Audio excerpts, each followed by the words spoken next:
Todos los que tengan Biblia, voy a leerles un texto para luego ir al Evangelio de Lucas, que lo estamos estudiando en un paso a paso. 2 versículos como introducción a la importancia de estudiar el Evangelio que escribió Lucas.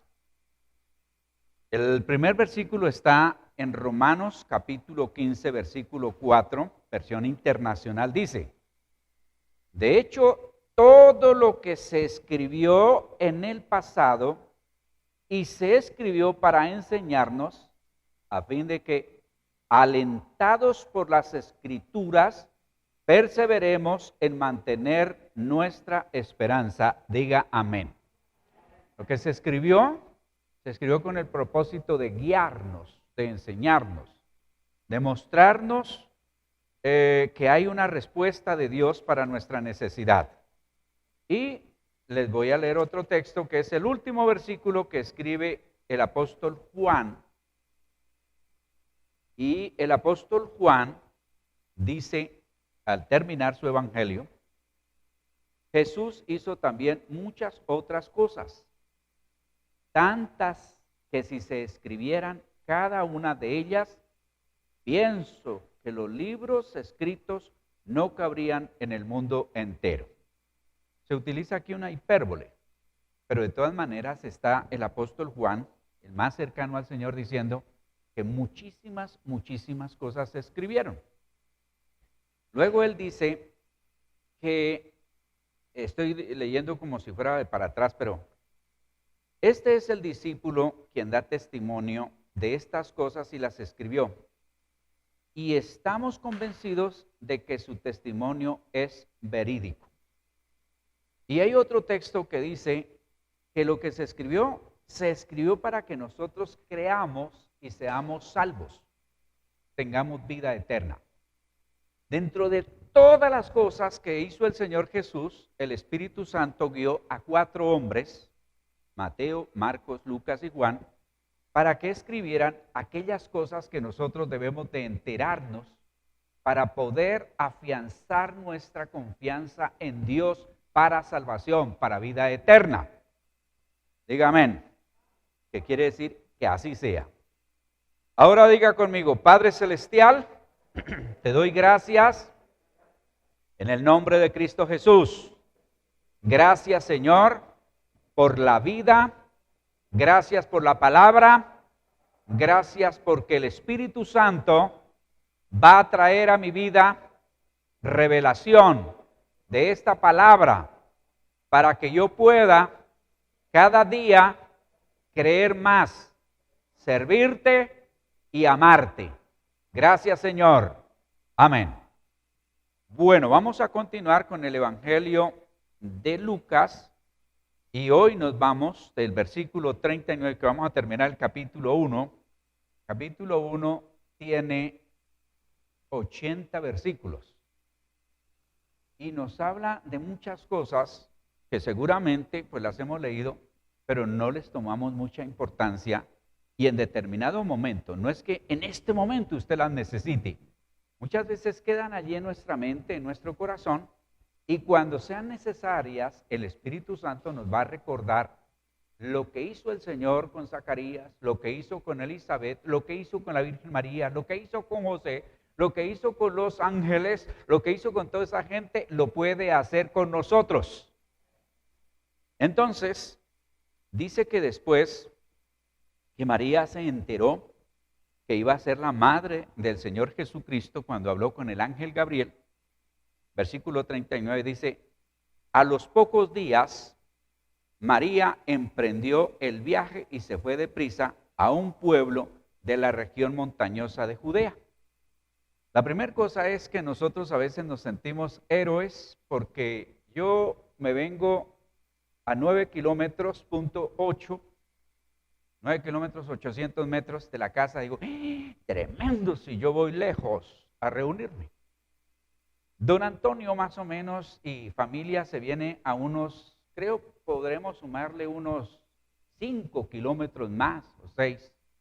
Entonces se está viniendo a 14 o 15 kilómetros. Se dice, tremendo. Y hay otros que vienen un poquito más lejos y dicen, tremendo todo eso. Yo me siento un héroe. Hoy ese heroísmo se nos va a caer, porque María se recorrió entre 132 a 165 kilómetros para ir a tener un encuentro con Elizabeth. Se cree que más fueron 165 kilómetros.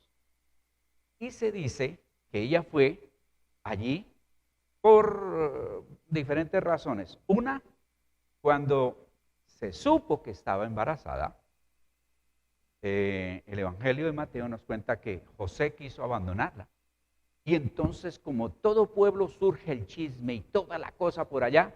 Y ella dijo, me evito el chisme, me voy a visitar a mi prima Elizabeth. Chismosos toda la vida han habido y usted no va a ser, no estoy diciendo que usted es chismoso, sino no va a ser la excepción de que hablen algo en contra suyo. Así sea algo que sea de servicio a Dios. ¿Eso queda claro?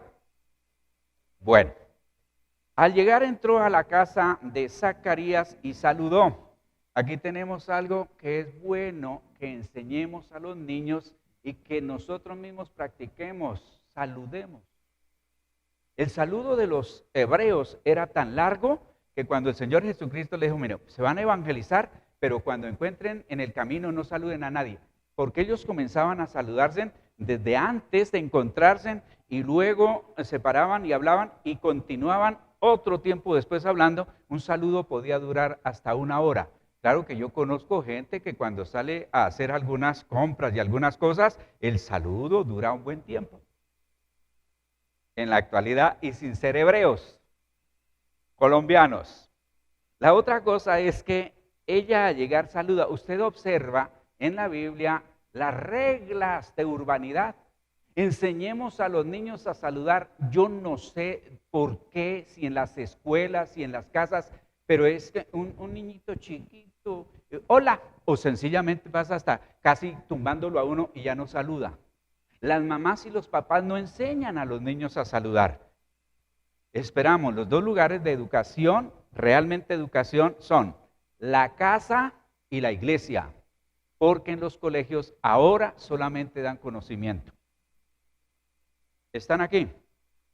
Bueno, tan pronto como Elizabeth oyó el saludo de María, escucha aquí esto, la criatura saltó en su vientre. Entonces Elizabeth, llena del Espíritu Santo, exclamó. Fíjese que Elizabeth era una persona que tenía la experiencia de ser guiada, de ser enseñada, de ser instruida, de ser ministrada por el Espíritu Santo, y como tal, cuando Zacarías se engendró en ella, también el Espíritu Santo cubría o guiaba a Juan el Bautista.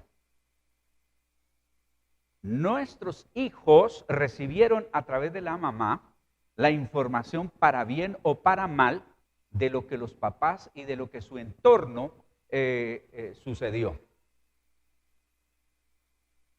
Por ejemplo, las mamás que al tener sus hijos están trabajando, corriendo, yendo para un lado, para otro, generalmente sus hijos son supremamente inquietos.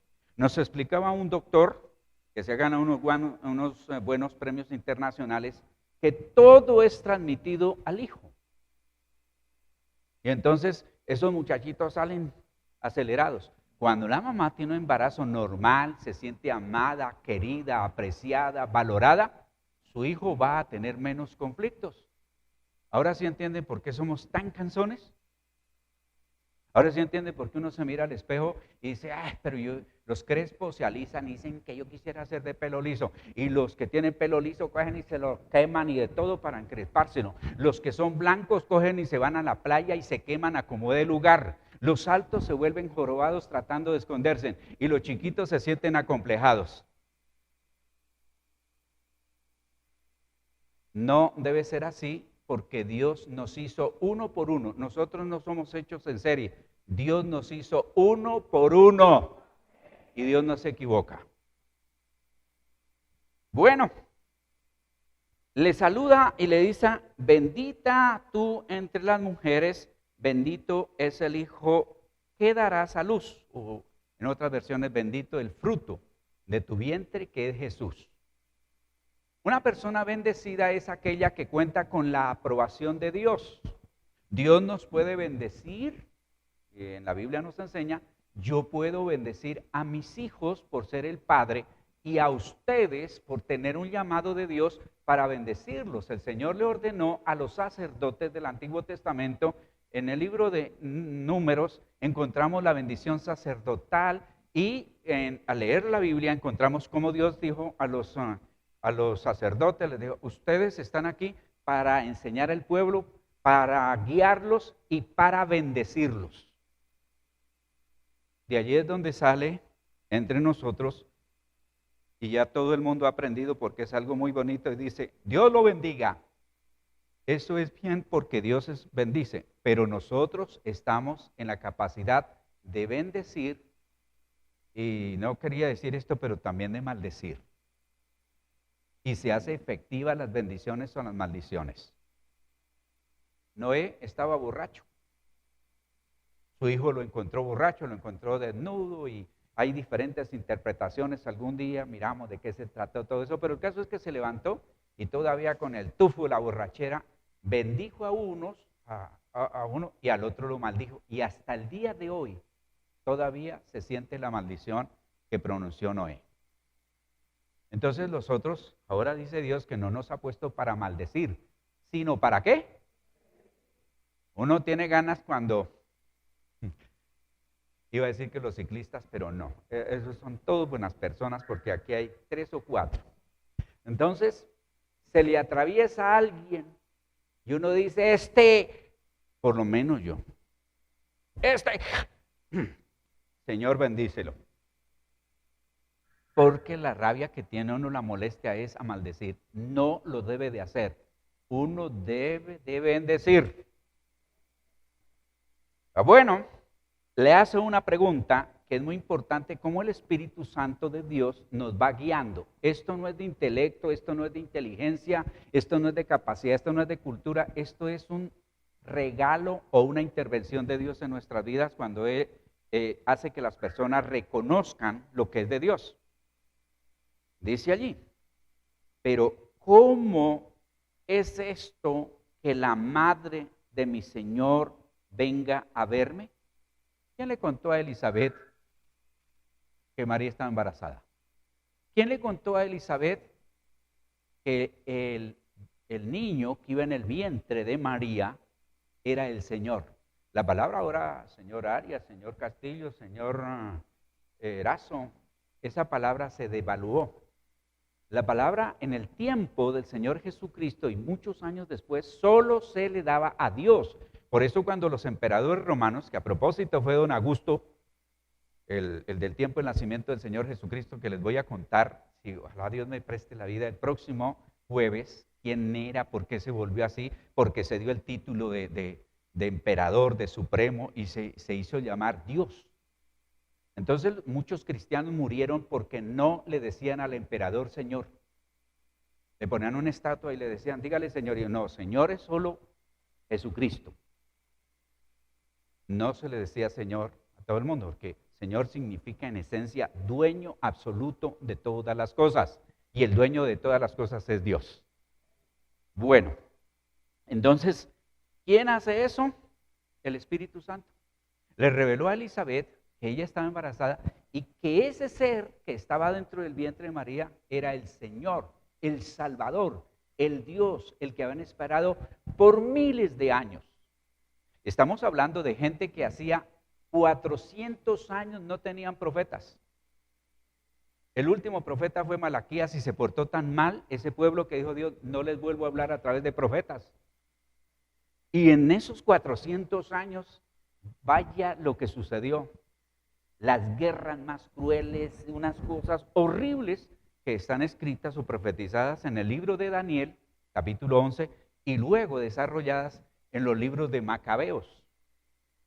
Ahí está que la guerra de Egipto contra fulano, contra sutano, y esos judíos pasaban los unos y los acababan, pasaban otros y volvían, los acababan. Y lleve sufrimiento. Dios duró 400 años de silencio.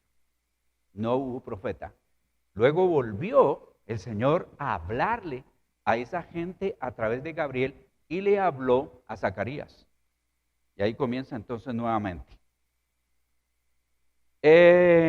Dice la Biblia aquí que tan pronto como llegó a mis oídos la voz de tu saludo, ojo porque le saludó así Elizabeth, saltó de alegría la criatura que llevo en mi vientre. Es decir, ella, Elizabeth, identificó a María que estaba embarazada, que el ser que tenía era el Señor, pero su hijo, que tenía 6 meses, también reaccionó a la presencia. Y ella identificó que esto que se estaba dando se salía de lo natural. A eso que se llama natural, se sale de lo natural, se llama sobrenatural. Es lo que se sale de lo natural. Y le dijo el equivalente a bienaventurada, dichosa tú que has creído. ¿Tú que qué? Fíjate la importancia de creer. Este creer va más allá de, sí. No, creer es una convicción, una certeza, una seguridad, porque lo que el Señor te ha dicho se cumplirá. Es como una profecía que le está dando aquí Elizabeth a María. Mire, todo lo que le dijo el ángel, y todavía no han tenido tiempo de conversar, apenas se estaban saludando. Esto no fue que María dijo, y entonces yo estaba allí planchando cuando de pronto una luz y yo miro allá y había un ser y entonces tenía alas y tenía una cosa redonda sobre la cabeza, una aureola, y entonces, no, eso no pasó. No hubo tiempo. Por eso es importante lo que está diciendo aquí. Digan, dichosa tú que has creído. Nosotros pensamos que somos bienaventurados y que somos inteligentísimos cuando dudamos. Y a veces dudamos, por ejemplo, los llamados ateos, generalmente se declaran y que son ateos, van donde brujos, van donde hechiceros, van donde agoreros, van donde los indígenas a que les hagan riegos y les hagan cosas. Pero no arriman a una iglesia cristiana porque al diablo no le gusta arrimar a una iglesia cristiana. Pero allá sí, y son ateos. ¿Qué día me sale uno y le digo, fulano de tal, ¿usted cree que hay infierno? No. ¿Hay diablo? No, menos todavía el diablo soy yo y el infierno es este mundo. Pero ¿hay Dios? Sí. Bueno, ese Dios que usted dice que sí hay, dijo que sí hay infierno y sí hay diablo. ¿Cómo hacemos? Pues yo no sé. Nosotros tenemos que dar razón. Dice la Biblia que debemos dar razón de nuestra fe. Digan.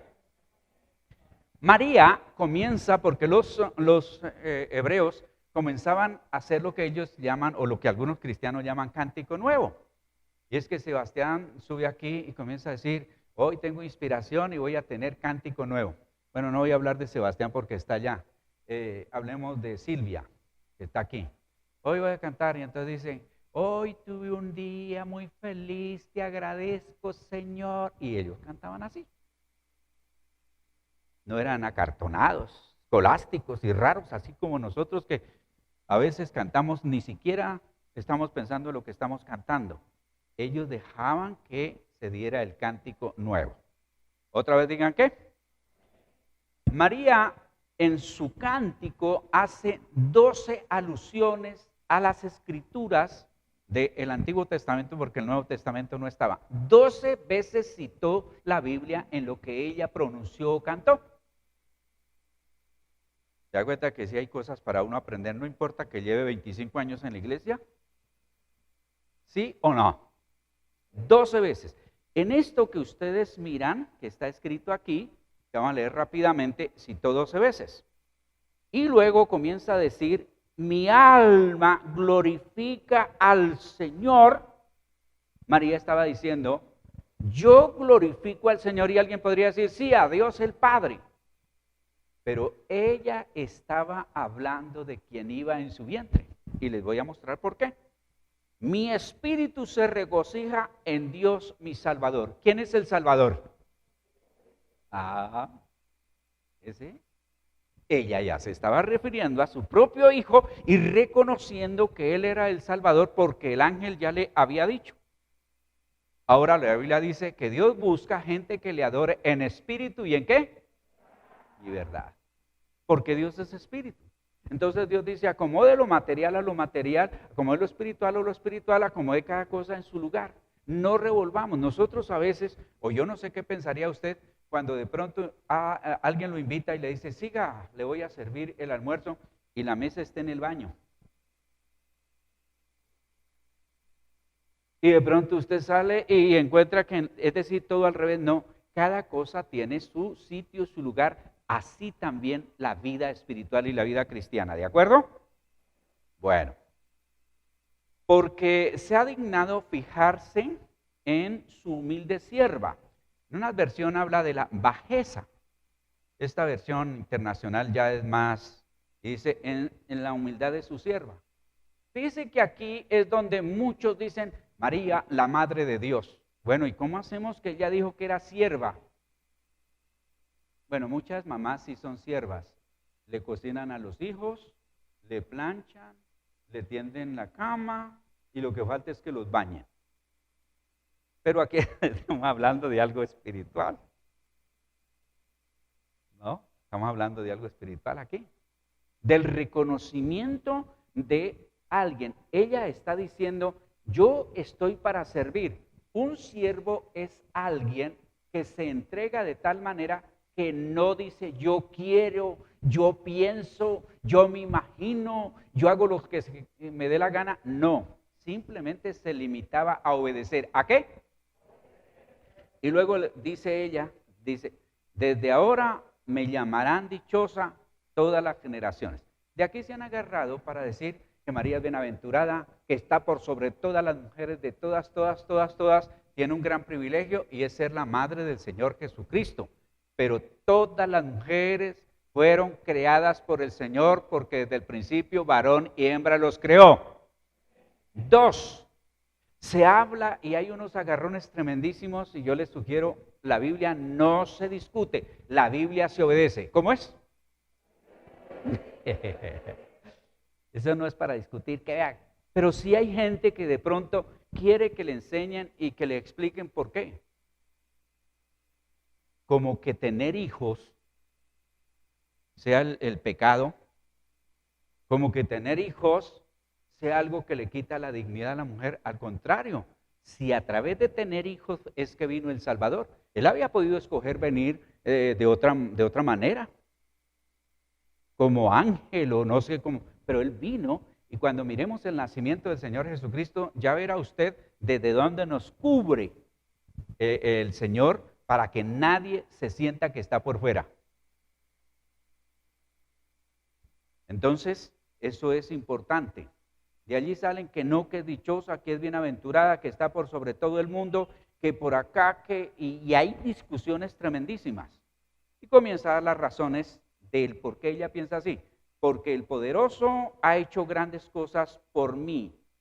Santo es su nombre. Eso es reconocer quién es Dios. Ya el sábado pasado les contaba la voltereta que me decían. De generación en generación se extiende su misericordia a los que le temen. La palabra aquí temen no es miedo, es respeto reverente. ¿Qué es? Si tiene ahí una Biblia, escríbale. Temen, subraye, igual respeto reverente. Aquí no es de miedo. ¿Quién de ustedes tienen hijos? Levanten la mano. ¿A cuántos de ustedes les gusta que sus hijos les tengan miedo? Que tan pronto llegue a la casa salgan corriendo, se metan debajo de la cama, se hagan los dormidos y cosas como esas. No hay cosa más linda, más bonita que cuando los saludan a uno y le dan el abrazo con esas manos bien pequeñitas, chiquiticas, se le dan el abrazo. Dios nos creó por amor para que lo amemos y Él nos ama de tal manera que dio a su único hijo para que todo aquel que en Él cree no se pierda más. Tenga. Lo que mueve a Dios a obrar en nuestro favor es el amor. Entonces, dice aquí, hizo proezas con su brazo, desbarató las intrigas de los soberbios. Aquí podríamos hablar de un poco de soberbios que fueron contra el piso. De sus tronos derrocó a los poderosos, por ejemplo, don Herodes, por ejemplo, el poderosísimo emperador romano, por ejemplo, el faraón, don Nabucodonosor. Esos eran dueños. El presidente de los Estados Unidos, que se dice que es el presidente más importante del mundo, no le daba las rodillas en importancia a su época a todos esos que le estoy nombrando. ¿Y cómo les parece que se murieron? Y no resucitaron. Y siguen muertos. Y están en un lugar, yo no sé si de condenación o de salvación, pero van a salir allí para rendirle cuentas al Rey de Reyes y Señor de Señores. Mientras que ha exaltado a los humildes. ¿Cuál es un humilde? Un harapiento, pobretón, mal vestido, sucio, hambriento, no vuelto nada. Ay, tan humilde, equivocado. Dígale pobre, carente, habitante de la calle o casi de la calle, pero no es humilde. La humildad está en mantenerse en la línea donde Dios nos ha puesto. Si usted se sube del nivel donde Dios lo ha puesto, es un altanero, soberbio. Pero si usted se baja de la línea donde lo ha puesto Dios, es una falsa humildad. Manténgase en el lugar donde Dios lo ha puesto. Si lo ha puesto a gobernar, gobierne. Si lo ha puesto a mandar, mande. Si lo ha puesto a obedecer, obedezca. Simplemente hágalo con dignidad, porque eso es humildad. Vemos a alguien carente de cosas. Ay, tan humilde. ¿Tan humilde? La otra vez me persiguió uno por haberle dado una moneda como 3 cuadras con un palo a pegarme. Otro le di una moneda y dijo, yo necesito es 2,000 pesos, no monedas, y me la botó. Y ahí estaba pobre y desesperado seguro para comprarse algún poco de droga. A los hambrientos los colmó de bienes y a los ricos los despidió con las manos vacías. Acudió en ayuda de su siervo Israel, cumplió su promesa a nuestros padres, mostró su misericordia a Abraham y a su descendencia para siempre. Diga amén. Y María se quedó con Elizabeth unos 3 meses y luego regresó a su casa. Hasta ahí entonces tenemos esa visita que es importante.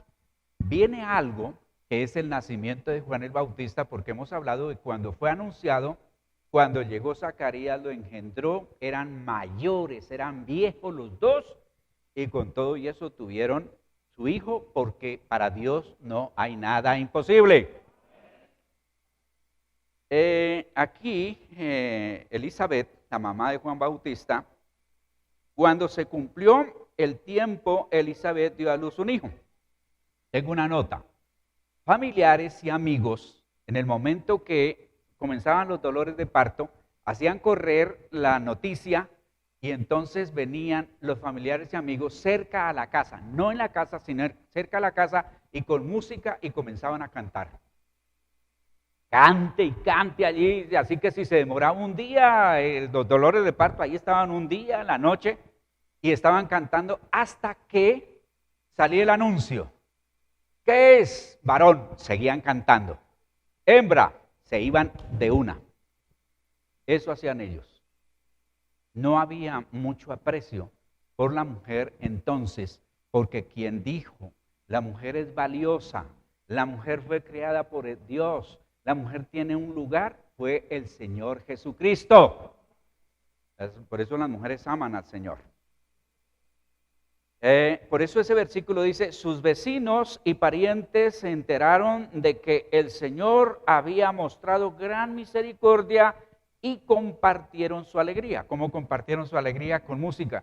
Cristianos, no sean amargados, no sean resentidos, no sean como extraños, que yo no sé quién les ha dicho que ser alegre, ser contento, estar con cara sonriente, dice una hermana aquí, cara de pastel, redondo, es pecado. Yo no sé de dónde sacaron que es mejor llorar, de dónde sacaron que es mejor hacer mala cara, de dónde sacaron que es mejor estar tristongos con mirada de oveja llevada al degolladero. ¿Ustedes alguna vez han visto reírse una oveja? ¿Sí o no? Esa mirada toda lánguida ahí. No. Nosotros somos ovejas por lo que dependemos tanto del Señor. Pero la Biblia dice que Dios es Dios de vivos y no de ¿qué? Y que convirtió nuestro lamento en gozo. Nosotros debemos de expresar nuestra alegría natural, bonita, en lo que nos agrada, en lo que nos gusta, no fingir. Dice una filósofa hermana que yo tengo, dime de lo que presumes y te diré de lo que careces. Y hay unos cristianos con una risa más falsa que de vendedora o de vendedor. Uno sabe que eso es pura... No, pídale al Señor gozo, alegría. Un fruto del Espíritu Santo es el gozo, la alegría. Equilibrado, no. Los tarros entre más vacíos a veces más suenan. Que esté un tarro lleno de aceite, pero que tenga. Diga, tuvimos un templo y yo aquí también ya hice la ventana, pero voy a ver si pongo una cámara para los que van llegando, con qué cara llegan. Y venían esas personas y tan pronto pisaban la puerta del templo, era como si entraran a un velorio. Y entonces hasta con la mano como medio encalambrada así. Dios te bendiga, hermano. Y durante el tiempo que estaban reunidos, todos melancólicos, tristes, deprimidos, introspectos. Y tan pronto salían otra vez. No, Dios no es Dios amargado, Dios es un Dios de alegría. Entonces, los milagros alegran a la gente. Denle un aplauso a Dios, a ver, diga, Señor, gracias. Eso. A los niños de Israel no los bautizaban.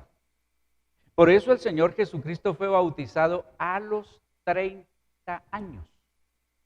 Y no quiere decir que nosotros nos vayamos a bautizar a los 30 años, porque habían varias clases de bautismos. Los presentaban al Señor y en esa presentación los circuncidaban. Dice la Biblia que a los 8 días llevaron a circuncidar al niño como querían ponerle el nombre de su padre. Zacarías, su madre, se opuso. No,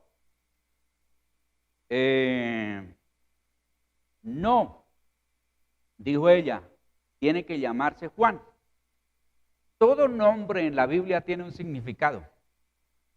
Bueno, los nombres de ahora sí son complicados porque a veces mezclan 2 letras del abuelo paterno, de la abuela materna, luego del abuelo materno y abuela, y hacen una mezcla y salen nombres rarísimos. U otros leen por ahí en un periódico el nombre de aceite para carros, pero les pareció chistoso y se lo ponen. Cuando uno va a buscar el significado dice aceite para carro. Tenemos que buscar nombres que tengan significados. ¿Digan qué?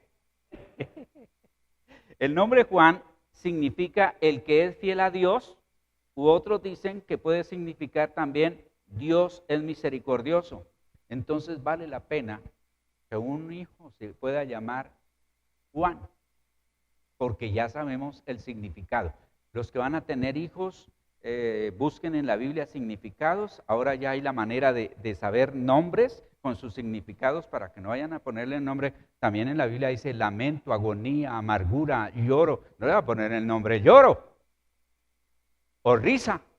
Isaac es risa, porque a don Abraham le dio por reírse.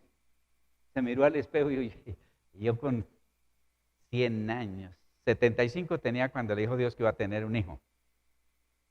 Y le dio risa, no solamente fue la mamá, sino el papá también. Que hay un poco de injusticias y casi siempre le cargan la mano a uno. ¿Cómo pasa? Descubrí ya más adelante, les contaré que, por ejemplo, Pedro se comprometió a no negar al Señor, pero los otros discípulos también. Pero ¿a quién le han cargado siempre? Dice, usted que es como Pedro, que anda con gallo bajo el brazo, negando al Señor todos los días. Ahí, no. Los otros igual. Sino el pobre Pedro llevó ahí. ¿Sabe por qué? Porque era muy yo. Entonces el que es así, lleva sus consecuencias. Sigamos. Pero si nadie en tu familia tiene ese nombre, le dijeron, siempre tiene que, ¿cómo se llama su papá? Meregildo Cuchillo Chiguazuque. Son nombres de nuestros. pero para que le pongan a uno ese nombre, yo conozco más de un poco que dicen, no me diga ese nombre, era el de mi mamá o era el de mi papá. Y yo detesto. Haga a su papá, no al nombre.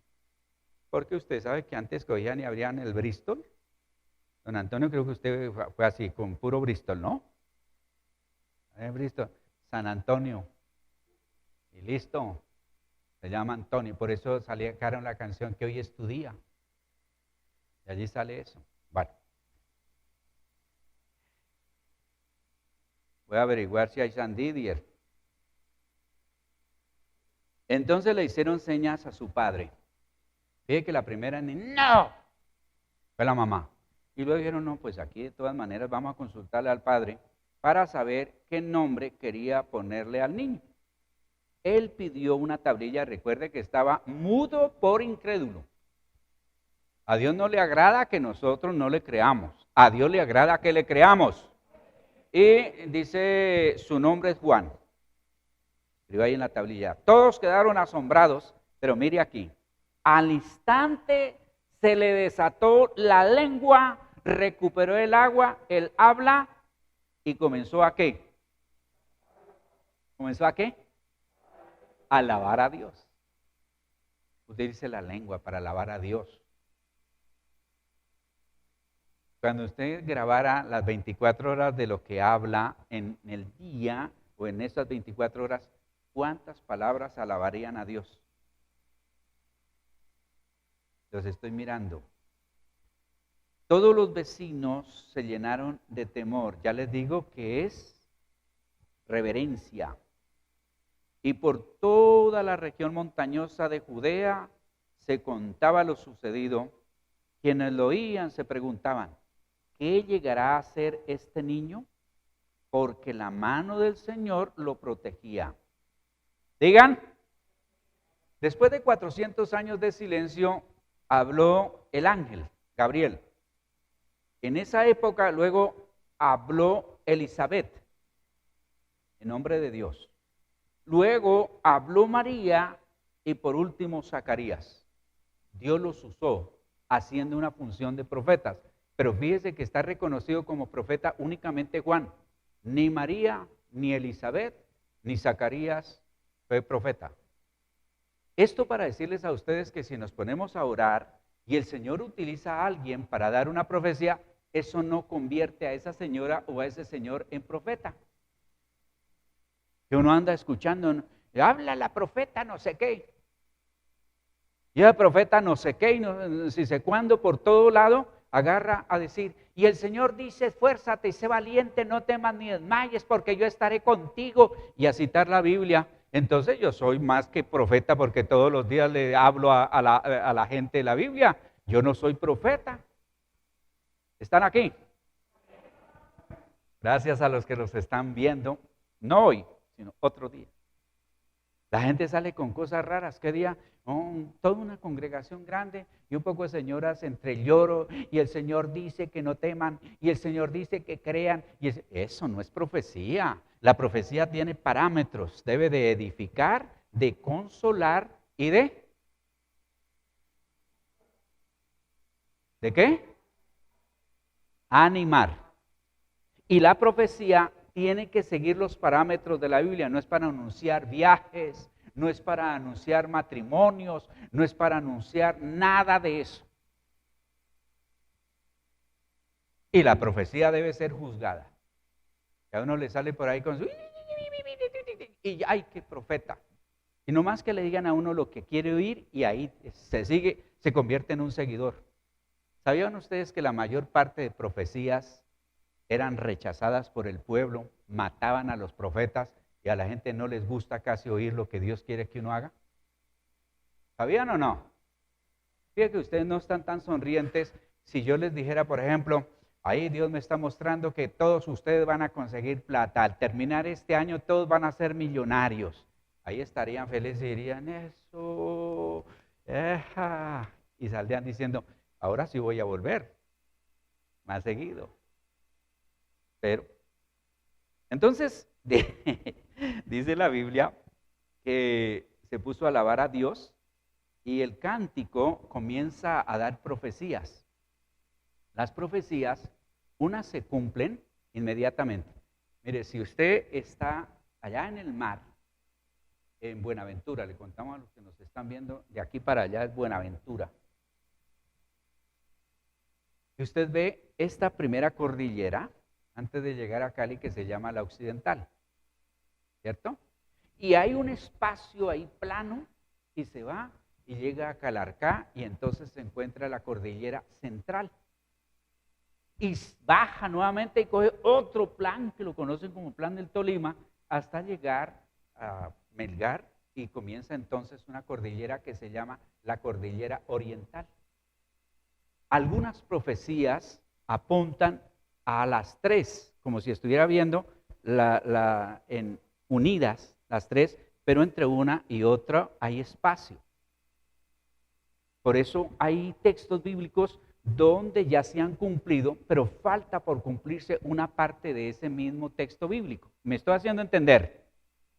Aquí Zacarías comienza a hablar y unas cosas se están dando, se cumplieron ya en él y se cumplieron en la historia del pueblo de Israel, otras no.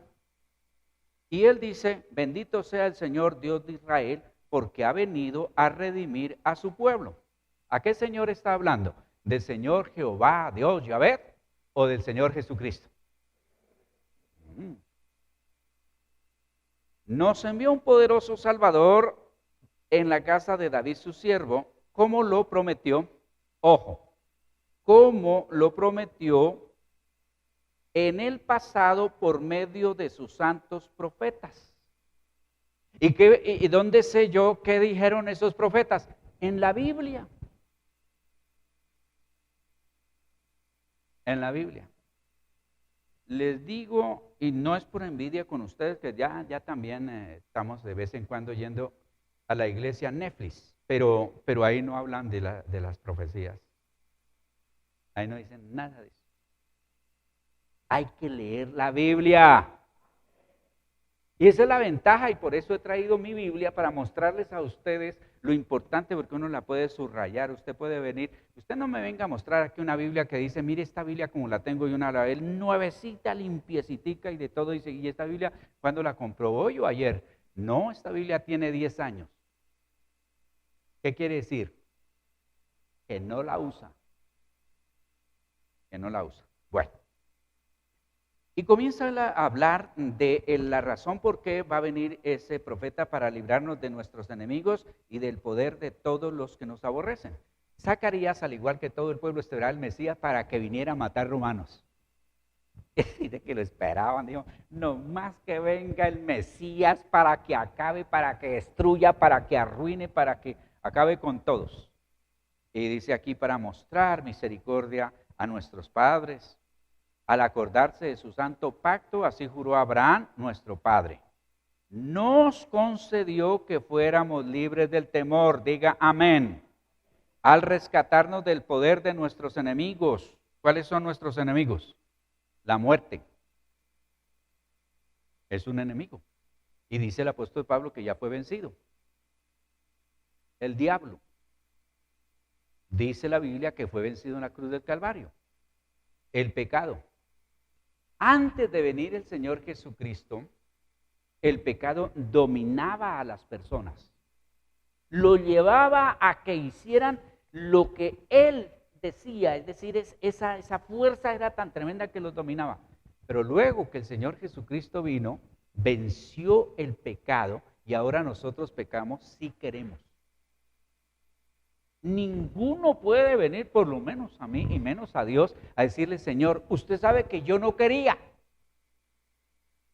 Lo que pasa es que hay allí como una ambivalencia y una cosa que sí quiero, no quiero, y que por acá y por allá, y tanto va el cántaro al agua, al pozo, hasta que finalmente se rompe. Ningún pecado, a menos que uno vaya por allí, y alguien le pegue un susto o lo haga enojar y saque y lo mate, tal vez no fue planeado, pero todos los demás pecados generalmente son pensados. Robos, adulterios, chismes y todas esas cosas. Ay, que Dios nos ayude. ¿Para qué le sirvamos con santidad y justicia? ¿Qué es santidad? Así como momias, así de yeso, así como gato ladrón. No.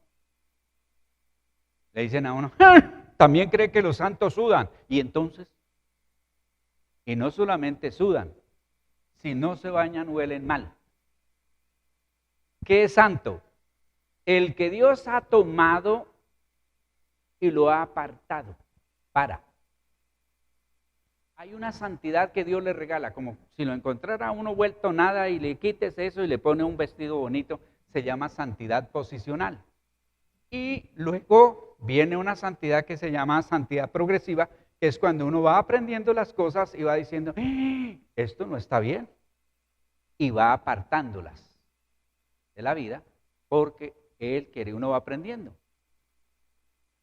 ¿Cuántos de ustedes luchan con la ira? A ver, iracundos, levanten la mano. Y no los cantantes, sino los...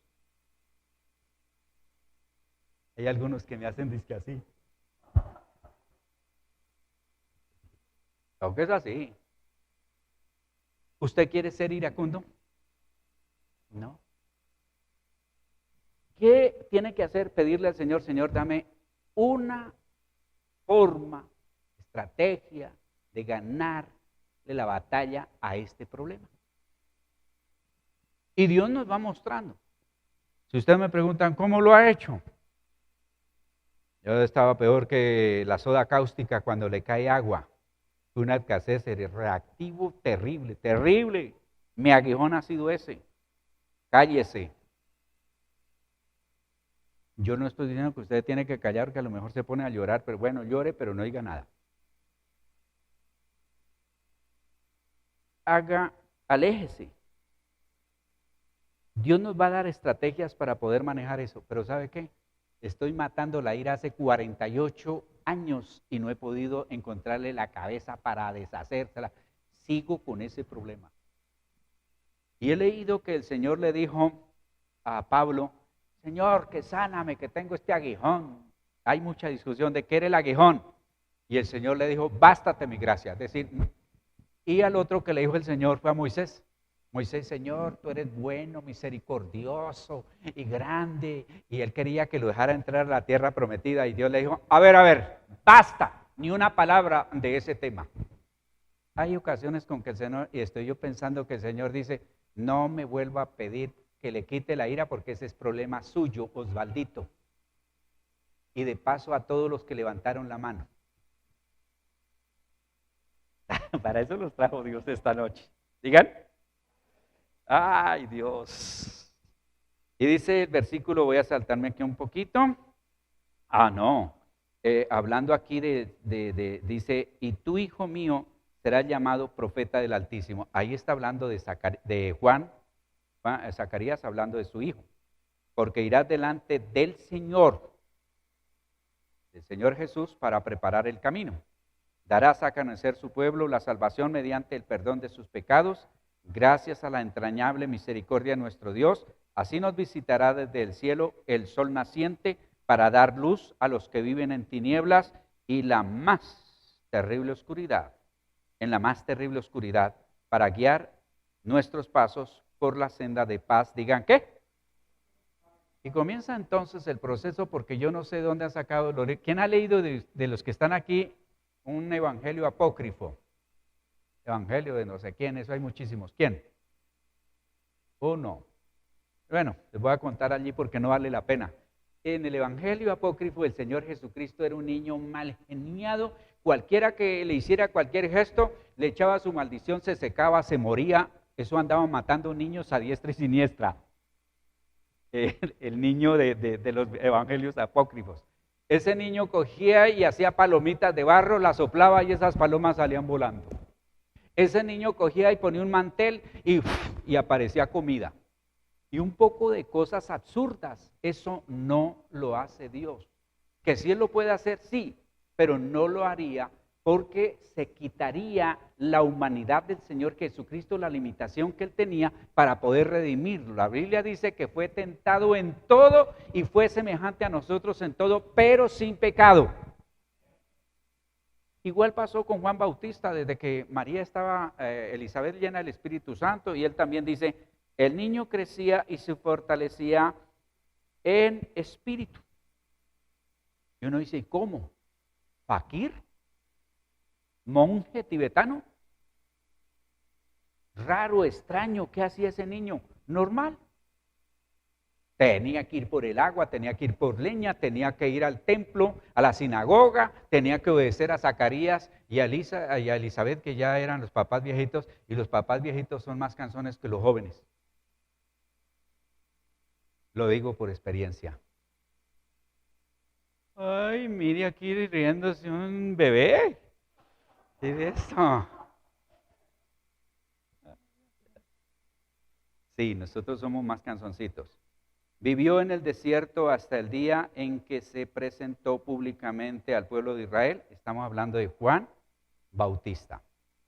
Perteneció a un grupo que se llamaron los esenios, que ahora están hablando mucho de eso porque estuvieron en una ciudad donde tenían escritos y estaban muy bien organizados, pero se mantenían con miel silvestre, de abejas, avispas, más que todo de abejas, que las avispas dan muy poquita, y grillos, los que llaman ustedes chapulines. De eso comía. Juan Bautista un pedacito de miel, le echaba al grillo. ¡Qué delicia! Y era un poquito excéntrico, se ponía un cuero así que lo cubría y un cinto de cuero también, la barba, y era muy fuerte, muy rígido, ese no andaba con una retórica suavecita, sino, a ver, le dijo a los sacerdotes, ¿cómo no le van a tener rabia? Generación de víboras, ¿quién les enseñó a huir de la ira venidera? Sepan ustedes que Dios puede hacer de estas piedras hijos descendientes de Abraham. Y les digo algo, hay un hacha, el hacha está puesta a la raíz y los va a cortar pronto. Era duro. Se va donde el presidente de la época y le dice, a ver, usted anda viviendo con la esposa de su hermano, eso no es lícito. Y el hombre dijo, no, sí es cierto, pero la mujer, les voy a decir un secreto, no se echen de enemigo mujeres. Se lo advierto, caballeros. Terminan como Juan Bautista. De verdad. Y buscó la manera hasta que lo hizo decapitar. La vida de Juan Bautista fue corta, pero él preparó, cumplió profecías de 800 años antes de la vida de él y preparó el camino para la llegada del Señor Jesucristo. Pónganse de pie.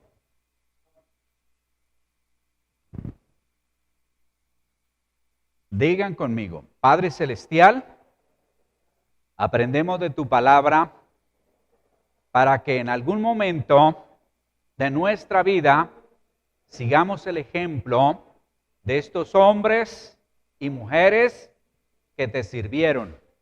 Ellos eran igual a nosotros, así lo dice tu palabra, con luchas, problemas, con muchas dificultades, pero creyeron en ti, Señor, y tú, Señor, los usaste.